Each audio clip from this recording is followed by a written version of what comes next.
காட்டில் விறகு வெட்டுவதற்காக சென்று கொண்டிருந்தான் மனிதன் ஒருவன். அப்போது காட்டில் எங்கிருந்தோ சிங்கத்தின் கர்ஜினை கேட்டது.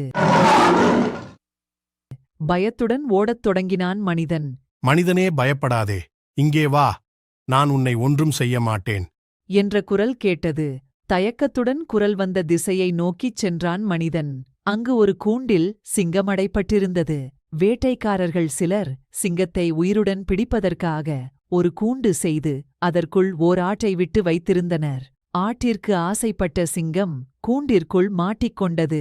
மனிதனை பார்த்த சிங்கம், மனிதனே, என்னை இந்த கூண்டிலிருந்து விடுவித்து விடு, நான் உனக்கு பல உதவிகளைச் செய்வேன் என்றது. நீயோ மனிதர்களைக் கொன்று தின்பவன், உன்னை எப்படி நான் விடுவிக்க முடியும் என்றான் மனிதன். மனிதர்களைக் கொல்லும் சுபாவம் எங்களுக்கு உண்டுதான். அதற்காக உயிர்காக்கும் உன்னை கூடவா அடித்துக் கொன்றுவிடுவேன். அவ்வளவு நன்றி இல்லாதவனா நான்? பயப்படாமல் கூண்டின் கதவைத் திற, உன்னை ஒன்றும் செய்ய மாட்டேன் என்று நைசாகப் பேசியது சிங்கம். சிங்கத்தின் வார்த்தையை உண்மை என்று நம்பிவிட்டான் மனிதன். கூண்டின் கதவைத் திறந்தான். அவ்வளவுதான். நன்றி கெட்ட சிங்கம் மனிதன் மேல் பாய்வதற்கு தயாராயிற்று. இதனைக் கண்ட மனிதன், சிங்கமே, நீ செய்வது உனக்கே நியாயமா? உன் பேச்சை நம்பி உன்னை கூண்டிலிருந்து விடுவித்தேனே, அதற்கு இதுதானா நீ காட்டும் நன்றி என்றான். என் உயிரை காத்துக் கொள்வதற்காக நான் 1000 பொய் சொல்லுவேன். அதை நீ எவ்வாறு நம்பலாம்? மனிதர்கள் என்றால் பகுத்தறிவுள்ளவர்கள் என்றுதானே பொருள். அந்த அறிவைக் கொண்டு இது நல்லது, இது கெட்டது என்று பகுதித்தறிய வேண்டாமா? முட்டாள்தனமான உன் செய்கைக்கு நான் எப்படி பொறுப்பாக முடியும் என்றது சிங்கம். கடவுள் உன்னை தண்டிப்பார். உன் உயிரை காப்பாற்றிய என்னையே சாப்பிடுவது நியாயமா? உன்னை விடுவித்ததற்கு இம்மாதிரி நடந்து கொள்வது முறையல்ல என்றான் மனிதன். அவ்வழியாக ஒரு நரி வந்தது. இதனிடம் நியாயம் கேட்போம் என்று கூறிய மனிதன் நடந்த கதையனைத்தையும் நரியிடம் கூறினான். நீங்கள் இந்த மாதிரி சொன்னால் எனக்கு ஒன்றுமே புரியல. ஆரம்பத்திலிருந்து சொல்லுங்கள் என்றது நரி. உடனே சிங்கம் சொல்லத் தொடங்கியது. எங்கள் தொழில் அனைவரையும் அடித்துக் கொன்று சாப்பிடுவதுதான்.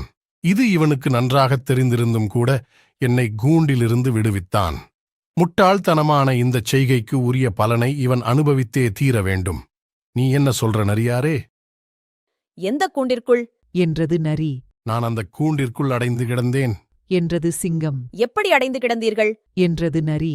சிங்கம் விடுவிடுவென்று கூண்டிற்குள் சென்றது. இதுதான் சமயம் என்று கருதிய நரி சட்டென்று கூண்டுக் கதவை இழுத்து மூடியது. நரியாரே, இது என்ன அயோக்கியத்தனம்? நியாயம் கூறுவதாகக் கூறி என்னை மறுபடியும் கூண்டில் அடைத்து விட்டீரே என்று கத்தியது சிங்கம். நீங்கள் பேசாமல் கூண்டிற்குள்ளேயே இருங்கள். நான் ஒன்றும் இந்த மனிதனைப் போல் முட்டாள் அல்ல. உங்களுக்குச் சாதகமாக நியாயம் சொன்னால் முதலில் மனிதனை அடித்துக் கொள்வீர்கள், பிறகு என்னையே அடித்துக் கொன்று விடுவீர்கள். அதனால்தான் உங்களை கூண்டிற்குள் செல்லுமாறு செய்து கதவை பூட்டிவிட்டேன் என்றது நரி. நன்றி மறந்த சிங்கம் தன் நிலையை நினைத்து நொந்து போனது. குறள் நீதி: என் நன்றி கொன்றார்க்கும் உய்வுண்டு, உய்வில்லை செய் நன்றி கொன்ற மகர்க்கு. ஒருவர் செய்த நன்றியை மறப்பவர்க்கு என்றுமே உயர்வில்லை. ஆகவே பெற்ற உதவி சிறியதோ பெரியதோ என்றுமே நன்றி மறவாது வாழ்வோம்.